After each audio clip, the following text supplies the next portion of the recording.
So you think you know the cassette tape, eh? That 80s and 90s crappy sounding, barely tolerable thing we had before CDs?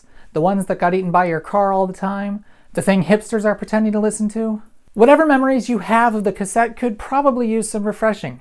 They don't sound awful, they're actually much older than you think, and they're backed by some pretty interesting technology. Let's have a look.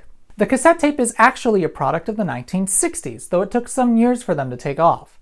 The official name for them is the Compact Cassette, and it was the Philips company that invented them in 1962. They aimed to solve two problems, neither of which had anything to do with music. Magnetic tape was not a new thing in 1962, and reel-to-reel tape recorders were fairly widespread, but the machines weren't very portable, and even those that tried to be were still plagued by the problem of tape which required being manually threaded. In the professional recording studio, these weren't problems. The machine would just sit in one spot in the studio, and having to be threaded manually wasn't a hassle compared to all the other hassles that accompany recording music. But people saw uses for magnetic tape outside the recording studio, particularly in recording speech. In those days, men weren't really expected to know how to type. The big wigs in offices had secretaries to type their letters for them. But secretaries had this annoying habit of leaving at the end of the day, thus being unavailable to use their stenographic skills. Machines like the dictaphone allowed these corporate Luddites to record their speech at their whimsy, so someone else could write it out later. The problem with the dictaphone was that it used non-reusable cylinders or belts, and mistakes couldn't be fixed without some sort of added note marking them as a mistake. Magnetic tape, though, could be reused and recorded over, since the magnetic signals recorded on the tape could be erased. Mistakes were easy to correct. Just back the tape up and record over it. But with large reel-to-reel machines and their open reel tape, well, you weren't about to see them in an office setting. The Compact Cassette fixed that right up, though.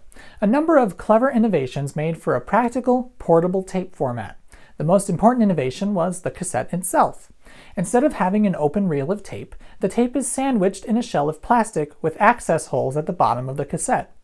The tape was pre-threaded in the shell, and the holes in the middle of the cassette allowed the machine to wind the tape with special spindles that mesh with these cogs. Having the tape contained so you didn't have to touch it meant that the tape could be much thinner. With open reels of tape, since grubby little hands are always fiddling with it, it can't get too thin or it will break with handling.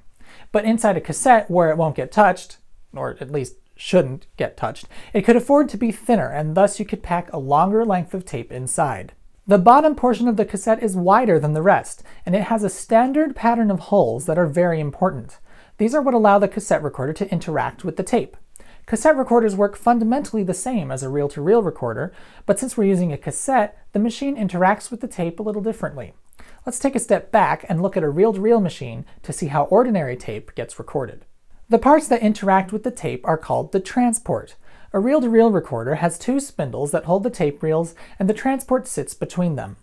When using the machine, a full reel of tape is placed on the left, and then the tape is pulled out through the transport before being wound onto the empty reel. The tape passes three heads, first an erase head, then the record head, and finally the playback head.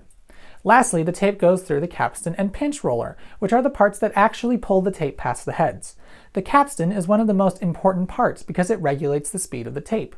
The pinch roller, a small rubber wheel, squeezes the tape between itself and the spinning capstan, and this is what actually moves the tape.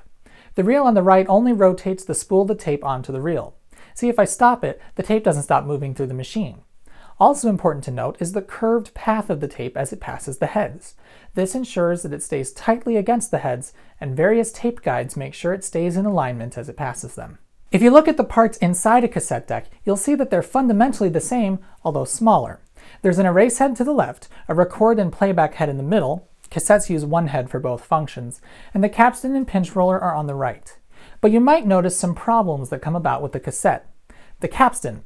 It needs to be on one side of the tape, and the pinch roller needs to be on the other. The tape has to somehow get between them.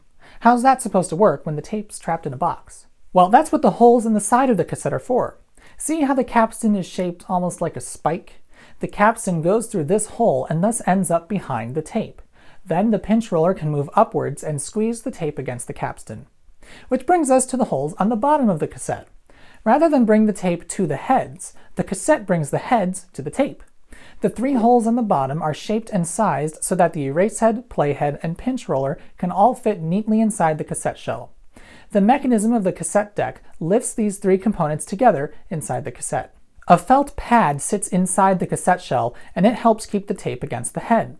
The pad is glued to a metal brace that acts like a spring, making sure that the pad pushes firmly on the tape. When recording, only half the tape is actually used. This head is aligned with only one side of the tape so that the tape can be turned around at the end and run in the opposite direction for a second side. Part of what made the cassette successful was its simplicity. In many recorders, the buttons that you pressed were physically linked to the mechanism. This Sony stereo is a great example. This cassette recorder actually holds the tape upside down. The play button is directly connected to the pinch roller and heads, and the act of pushing down on the button is what actually pushes the heads into the tape. In conventional cassette decks, the buttons are instead levers that sit underneath the cassette door. They're often called piano keys, and they did just what this button does. The only reason this cassette recorder holds the tape upside down is so that the buttons can be on the top. Higher-end machines like this use automatic mechanisms to move the components around, rather than directly connect those components to the buttons.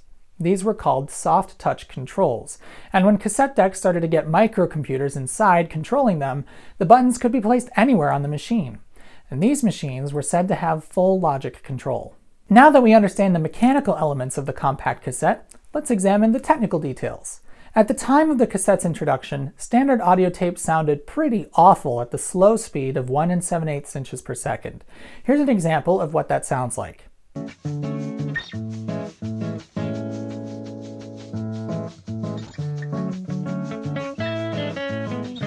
This speed wasn't very good for music, but it was fine for speech. See, I've run this sound through the tape recorder and inserted it here. It may not sound as good as before, but you can still understand me just fine. So this was the speed chosen for the compact cassette. The slow speed allowed for recording times of up to 60 minutes per side on the cassette, which was a great benefit for recording memos. Now the corporate Luddites we talked about earlier could record their letter to Professor Frederick, pop the cassette in an envelope for interdepartmental delivery, and the ladies in the transcription department would type up the letter and send it back for approval. What a weird time we used to live in. But that was it. That right there is what Philips intended the cassette for. 8-track cartridges were just coming out and they seemed fine for music, no need to improve the cassette. Okay, there actually was a need. The 8-track was a weird format plagued with issues and wouldn't last. Now we had the problem of how to get the cassette ready for music. The slow tape speed wasn't going to allow for decent music. Well, it might not have in 1962, but by the 1970s the actual tape was improved so much that the slow speed wasn't an issue.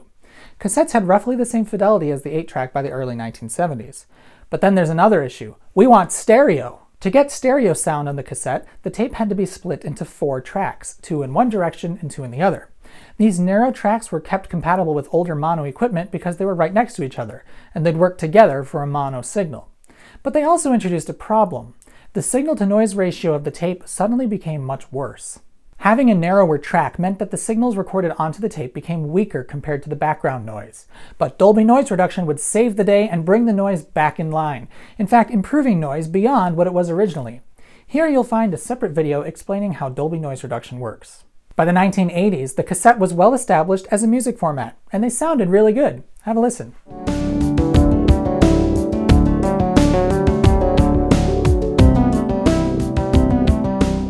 I bet you didn't think the cassette sounded that good. Well, that's just the tip of the iceberg. That recording used normal tape, which uses ferric oxide as the magnetic medium. Cassette recorders equipped with adjustable bias circuitry could also record onto chromium tapes and metal tapes. These special tapes were designated Type 2 and Type 4, and they sounded even better. A Type 2 tape uses chromium dioxide as its medium, and this can hold more signal than standard Type 1 tape. It required that the machine record with a higher bias frequency and more volume, but the resulting recording had a superior signal-to-noise ratio than standard tape. Type 4 tape was fairly expensive and used pure metal particles. These could hold a lot of signal, but only higher-end cassette decks could record onto them. Metal tapes sounded better than vinyl records, and indeed they sound just as good as any CD, provided you've got a good enough tape deck. So we have Type 1, 2, and 4. Astute viewers may have noticed we skipped 3. Type 3 tapes used a mixture of chromium dioxide and metal, but they never really took off. They're so uncommon you'll probably never find a machine with a setting to use them. The types of tapes have notches on the back so that higher-end machines could tell them apart automatically. Right next to the Write Protect tab is another notch indicating that this is a chrome tape. Metal tapes have yet another notch closer to the center. Sensors in the tape deck would detect these notches and adjust the record parameters automatically. This deck, though, has a manual selector switch.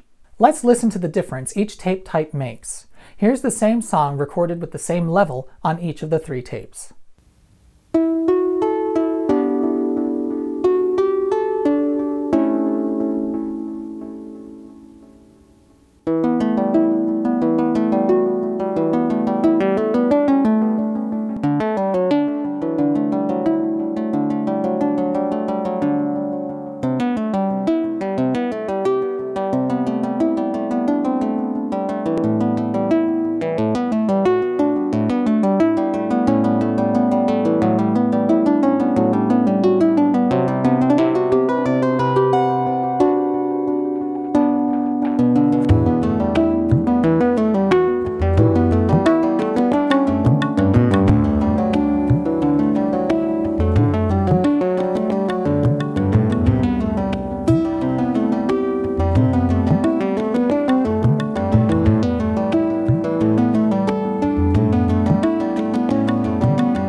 Because people are so lazy, auto-reverse became a priority. Early machines used elaborate mechanisms to actually remove the cassette from the transport, flip it around, and then put it back. These were quickly superseded by machines that used a rotating head. When the tape was playing in the forward direction, the heads would sit like any other deck. But when the tape got to the end, the heads would quickly flip around, and then the tape would start moving backwards. The change in direction happened due to a pair of capstans which turn in opposite directions.